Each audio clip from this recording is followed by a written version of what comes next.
bigla na siya lumakap sa likod ko. Hindi ko alam na siya yun, pero alam kong siya yun, kahit di ako lumilingon. Tapos yun, nagawa ko na yung scene. Sinong beses na.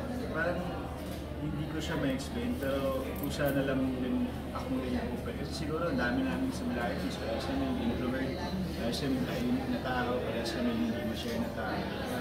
Siguro ang dami namin understanding sa isa sa and I think yun yung pinakamalaki tulo sa relationship or yun sa rapport namin. Thank you po. That's on my end. Thank you. So, was it easy getting it approved yung mga changes like yung stuff toy, yung mga elements, para coordinating?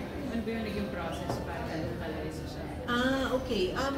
Well, first of all, kasi nung pumasok ako, nag-usap, kumbaga meron ng usapan yung original, yung creators with Star Creatives, yung CJ with Star Creatives.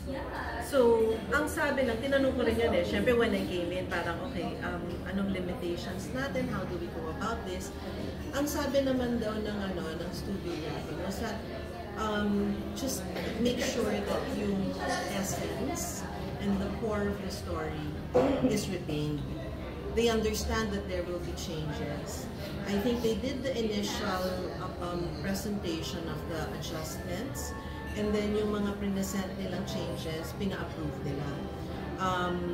I think that was the process. So, yung mga names, the other elements, na-present na nila yun. When they, mga parang di ba pag, bibili namin yan, how are you going to, how will you go about it? So part of it is, presenting to them. So by the time I stepped in, all arrangements have been made. So lahat yun parang napa-approve na. Pero it's very interesting na parang effective kasi hindi na namalaya na ina-apply kang technique. Is there a name to that parang directing technique? Did you develop that? Well, I guess that's like being. Parang ganon. Pero ano siya yeah, I guess that's like being. Kasi parang kailangan maano niya yun, yung emotion na yun, yung real emotion at that moment. So, yun. Parang Na-develop ba yun? Yeah, kasi parang merong, natutunan ko rin kasi of course I have, my mentors, sila Direk Olive Lamasan, sila Direk Rory Quintos. Siyempre, I saw them at work. So, may mga techniques akong natutunan from them, how they applied it nung una kila Piolo, kila Christine Hermoso. Ganun po yun. So, some I learned from them, some I learned along the way. But, these things, parang minsan, parang gut. Nararamdaman mo na, this will work. Tapos pag ito tatry ko to. So, minsan ganun, based on the, the learnings from my teachers, my mentors. Aside from pag-live out sa kanya, meron pa po bang iba kayong ginawa? Ang ganda nung pinalabas. Well, this one naman, I think this is more Meisner. Yung naman, yung talking to them as their characters. So like for example, si Kaloy, pagtungtong niya sa set, the minute na he steps on set, ganyan, nakikita mo na pumapasok na siya. Susunutan mo yon. I call him by his character name. And then I talk to him like how I would talk to like a person with autism. Yung parang hindi yung parang Kaloy, hindi ganon. Parang hindi sila, para sundan mo yung proseso nila.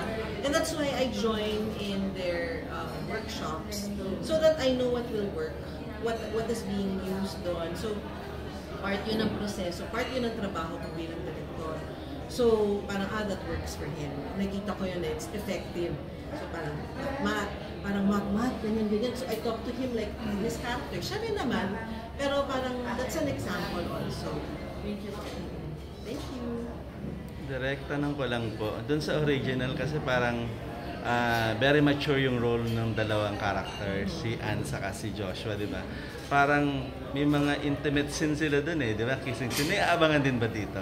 Oo. Yan lang. Oo, hindi naman pwedeng ma-delete yun dahil part yun kasi ng kwento. At hindi naman kumbaga for the sake of magkaroon lang ng intimate scenes. Isa lang naman yung iconic scene, diba? Oo. So parang, Isa yun sa mga iconic scenes actually. Oo. So parang part yun.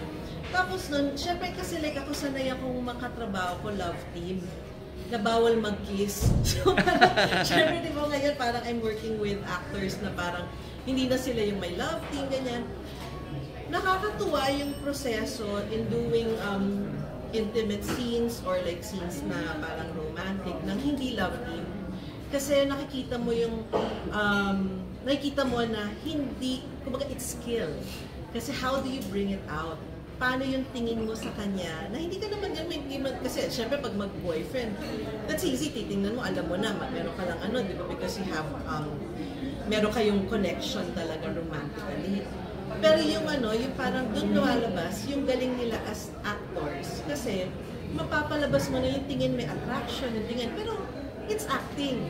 Kasi nga, mahusay silang mga artista. Kaya nga nakakatuwa kasi parang, okay, this is different din for me.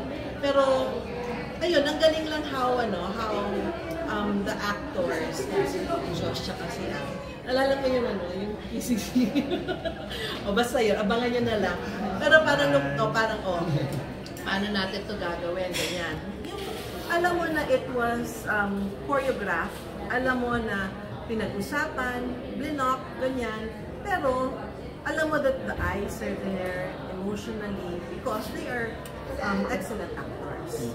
Kamustahin ko naman si Joshua. How was it? Kumbaga parang na-intimidate ka ba? Ginabahan ka ba? Kissing scene with Ann Curtis. Nag-iisang Diyosa, di ba? Parang... Ito din sabi ko, nandun yung kaba, nandun yung excitement. Kasi syempre Ann Curtis yun, di ba? Sino naman ako? Joshua lang. Joshua. Siya, Diyosa. Enjoy ko lang every moment na nasa set ako ni Direk. Every moment na eksena ko siya dyan. Like si Ann, nagalit siya pag tinawag ko siya. Si Kuya Carlo, ni-enjoy ko lang lahat ng moments ko with all the actors. Maganda nga na yung the intimate scenes were shot by the time na parang sobrang comfortable na nila sa isa't isa. Na kumakain na sila bago yung... Oh my God, di mo naroon akong nakakaya na experience. So, ano maling kinain mo that time? Dagat kami, so mga ano kami doon, mga tawag dito, mga fish kinakain namin. So nag-lunch kami na yun. Nung kinagabihan, intimate scene kami, binaghahabulan kami sa akin. Oo. Napadighay ako! Tapos sa amoy ni Ann, sabi ko, dumigay ka ba? Sabi ko, baho! Hindi nakakaya. So, at least, di ba, sobrang komportable namin sa isang isa. Pero, so nakakaya. Pero nakakatawa na lang namin. Nakakatawa lang. Pagka narinig niya yun, matatawa yun. Share niya rin yun. Pero ikaw ba may preparation kang ginawa for that particular scene? Pero yung dighay na yun, hindi yung during that Nagre-rehearse kami noon. Oo, pagkatapos ng blocking, nagre-rehearse tayo direct. Tapos napadighay ako. Nagulat, wala na lang. Kasi hindi ko mapigilan eh. Pag umalis ako, nag-shoot kami. Tsaka bigla yun eh. Oo. Tawag ng ano yun eh. Hinipan ko pang gano'n, meron na amoy pa rin. Bakit may tulingan? Tulingan pa yung ulam. May pag-uusap ka yata kinain pag nagpatuloy ka rin eh. So, tangtalong, kalawado. Pero very comfortable na, di ba? Natutuwa ako yung mga pahuling eksena na ginagawa namin. Pag kami mga scenes kami na usap lang. Natutuwa ako pagka parang hindi na namin masyado na-overthink yung scene. Parang pusa na lang lumalabas yung emotions namin. Di ba, Direk? Magbibigayan kasi nararamdaman nila eh. Yun nga Kasi yung una parang kapaan pa eh, di ba? Tapos ang dami pa namin throw lines. So, masasabi ko kami pinakamaraming throw lines sa lahat. Kahit hindi po on the set, nag-throw lines lang kami. Hindi pa kukunan, throw lines lang kami. Tapos ngayon parang nung padulo na, nung patapos na yung shoot namin, sobrang normal na lang yung mga scenes. ramdam niyo na kasi talaga pasok na pasok. Mas madali ba i-direct yung love team kesa yung hindi love team sa mga ganong eksena on your part? I can't say mas madali. I think it really depends on the actors. Magkaiba because syempre yung pag-love team, usually naman marami na silang nagawa together. So minsan meron na yan parang, di ba, parang may chemistry na sila, ganito gagawin ko. Yung parang sila nag-uusap na, meron na silang kilos. pag hindi, alam mong may, yun nga, may kapaan portion pa, parang paano ba, how do we go about this? So, magkaiba. I wouldn't say mas mahirap or mas madali.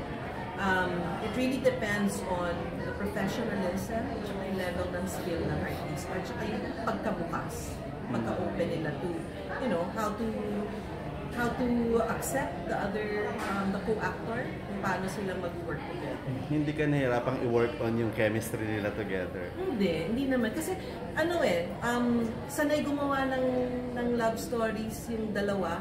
So, kumbaga parang may learnings na sila from past projects. And then yung in terms of, okay, what do we do?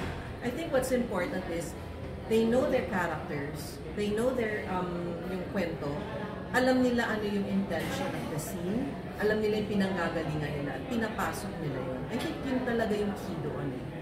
Thank you, Direk. Thank you, Joshua, sa dighay sharing mo. Ito yung title.